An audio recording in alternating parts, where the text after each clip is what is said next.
Welcome back to What Arty Noobs with General Disturbance. This is an M53 M55, the Tier 9 American SPG. It's located on the north spawn of Erlenberg Encounter, and, well, it's under the command of Gadarian 963. Well, he's got the 8-inch howitzer, means that this is an M55. His alpha damage is 1050, and he can penetrate 52mm of armour. Game started. Well, as everyone deploys, it looks to me like he's chosen to stay this side of the river, and instead he's just heading for the water edge. There is some protection from being actually on the water edge. Of course, you don't want to go too deep into the water because it's rather steep around some of these points, and you might end up swimming, but it does give you some protection from the enemy. And seeing as this is an encounter battle, which could be quite interesting, we don't often see encounters in Erlenberg in this game. Or at least not from the Arty replays we see. VK4502! Oh!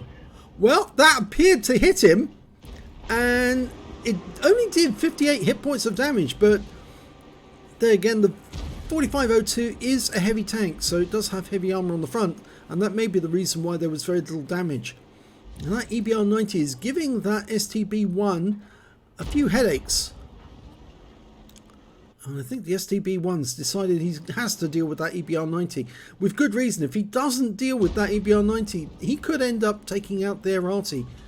Okay, lining up a shot, ready to go, rounds out, long flight time for the shell. I saw a tree go down just as the shell went in. The STB's been stunned. The EBR90 goes in for some quick shots. Unfortunately, it looks like he failed on that occasion. But the STB is still stunned. And here comes the EBR again. And we switch views so we can't see what's going on. 705 on one side, a 60 TP on the other. Now, the 60 TP is a fantastic tier 10 tank. Very, very good gun. 152mm, that gun. Instead, he's going for a Grilla 15 tier 10 tank destroyer with a 15cm gun. Rounds out. This could be very good because it's very light armor, and the shell goes very long, explodes behind the Grilla. We don't know how much damage it did.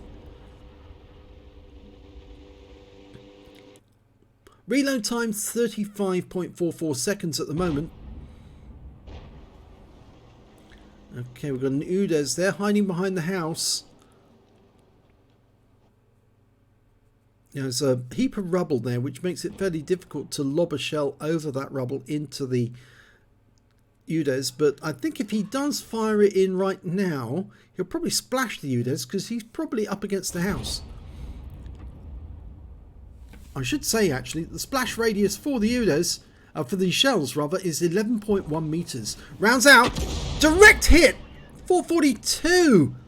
And the Udes won't be happy about that. He's been stunned. He's lost a huge chunk of his hit points. But there's a ding-dong battle going on right at the cap area, and we're now looking at a Udes out on the sticks up near the windmill, and he's facing against a Leopard who's the other side of the windmill. And the Udes is not actually even interested in what the Leopard is doing. Oh, but he's changing now. He's turned his turret towards the north. Okay, we're loaded, but we're firing over a ridgeline, which makes it fairly difficult for him to get a hit. He's just waiting for the Udes to come back into sight. That's up to the Leopard to do. But in the meantime, there is that battle going on in the middle of town. And it might be better to put the shells in there. We've got an E50 and a Centurion down the south end of the map. And it looks like they found one of the enemy tank destroyers. I think it's a Jagdtiger. And I don't think he's actually noticed that on the minimap. So one of the things about an Arty player is that he does pay attention to the minimap. And you do, because it's very important to know where to place your shell so that you can get the maximum effect of helping your team. He fires at the Udes, who's stationary, and the shell zips over the top of his head, lands on the floor below.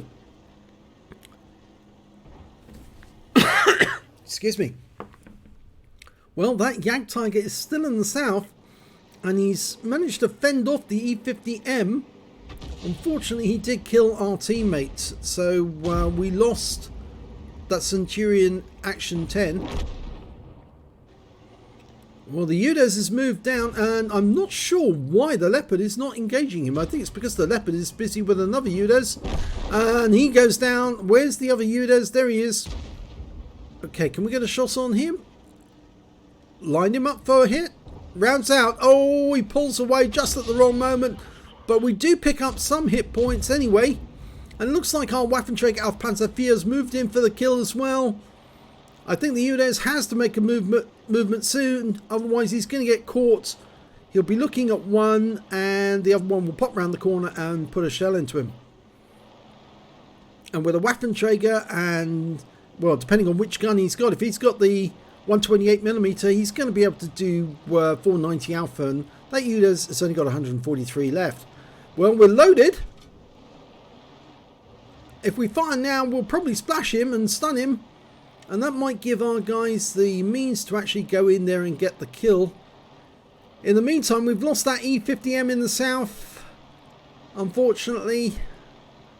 Rounds out the UDES. He moves in, and yes, splash kill.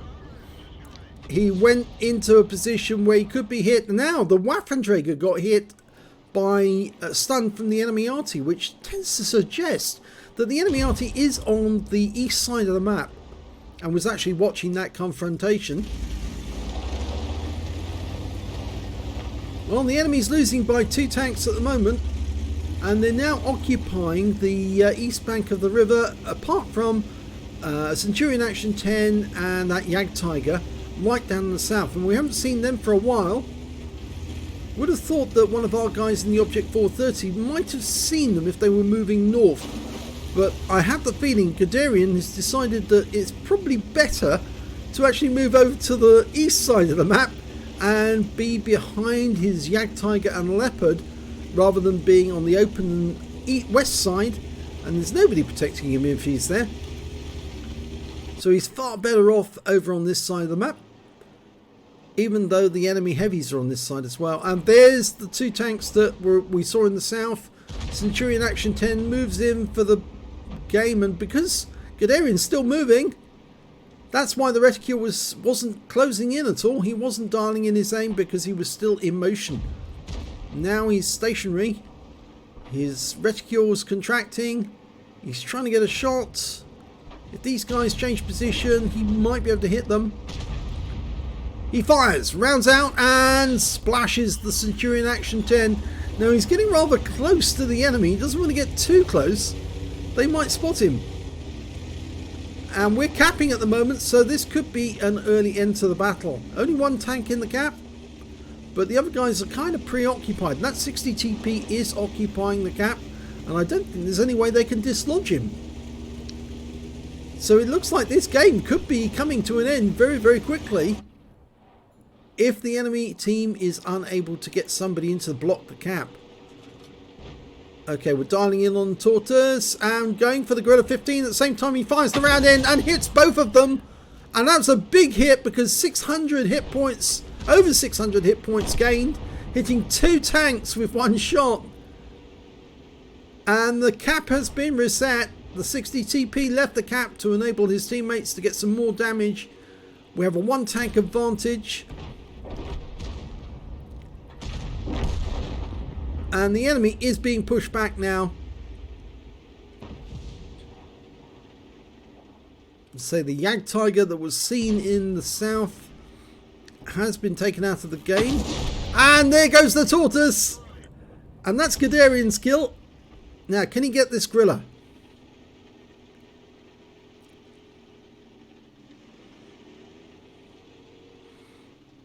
It would be nice if he stays in a position where we can get a hit. He's expecting the Jagdtiger on our team to come down from the east side, and that's why he's hovering around that corner. We're not going to get a hit on the 257. He's in between the buildings, so it's very, very difficult. There's only a solution that will actually land a shell some distance away from him, so I don't think that's going to work. The enemy just lost their Gorilla, and yeah, that shell just hit the building. So we're moving south again. The only threat really to Guderian at this moment is from the enemy Arty, because we still don't know where he is, but we suspect that he's on the east side of the battlefield. They've only got this 257 in the town, and he's basically surrounded on both banks. So unless he decides that he's going to escape to the north. And the other problem Guderian needs to take into account here is that if he's up on top of this hill, he might be spotted by that 257, and if his sixth sense goes off, he needs to motor out of here quick to avoid the obvious enemy Arty shell that will be coming in at him. The 257 is the one shot, and I think he's driving into town because he wants to get a shotgun on the 257. Oh, you should have turned to the right there if you were going to do a shotgun. Oh, he was spotted. Proximity spot there, and the enemy Arty's just been found anyway, so no worries there. There's the wreckage of the Tortoise he killed. Yeah, I think he wants to drive around and shotgun that 257. Well, the big worry is that... Oh, or is he... No, he does want to do that. Yep, I thought for a second, why are you going down further south? There's the 257. Oh, be careful. You can be shot out of the battle very, very quickly. Oh, that was cheeky. He kill stole from the 60 TP by shotgunning the enemy tank at the last second. Very dangerous thing to do because he could have been wiped out with one shot from that 257, but he got the kill. Let's have a look at the end of battle stats. Well, it was only a first-class tanker for Guderian, 963 in the M53, M55, but it was a very exciting one towards the end.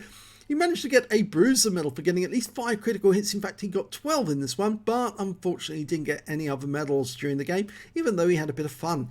Let's have a look at the team score.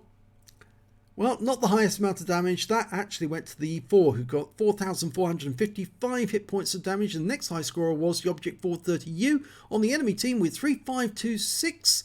And then the Type 5 Heavy, who got 3408. Guderian got 2526. But when it came to kills, it's a different story because the E4 got 3, Guderian got 3, and so did the Tortoise that he killed. And there's 5 tanks, who managed to get 2 kills, and a few tanks who managed to get a single kill, and a lot of tanks who didn't get any damage whatsoever. And just look at that number of no kills on the enemy team. Yes, at least most of them did manage to get some damage. I'm afraid this T10, I really don't know what he was thinking there. But anyway, let's have a look at the base XP. And again, he's right at the top with the T110E4 topping out with 1,004 base experience points, and Guderian got 975, so it's just a short distance behind. And then the AE Phase 1 got 949. Guderian fired 12 rounds, got 5 direct hits, no penetrations, 12 splash. Damage of 2,526 hit points, of which 2,506 were up more than 300 meters. Obviously, the close one was that last shot in the 257. And that was very cheeky because he fired that round on a manual aim, literally firing past his teammate. The shell could easily have hit his teammate rather than the enemy, and he might have then been killed by the 257 with a return shot. 8 enemies damaged, 3 killed, and 548 hit points of damage assistance, and 449 hit points of stun assist off 8 stuns. On a free-to-play account, he earned 25,454 credits from the game, and after ammunition resupply, and this ammo is expensive, he still made a profit of 3,014 credits. He received 975 base XP, and there was no multipliers, I'm afraid, so that's all he took away.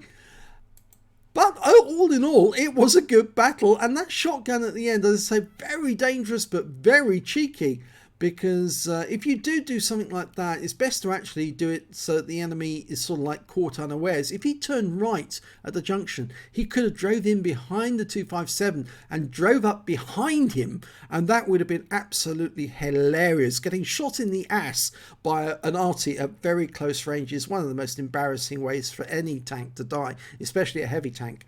I know because I've actually done it myself, and it's just so hilarious that they just don't see you coming until you sort of like put a new posterior into them. But there, it certainly livens up a battle at the end. If you enjoyed that replay, please give this video a like and do subscribe to our channel. Hit the notification button so you get alerted when a new video comes up. And thanks for watching.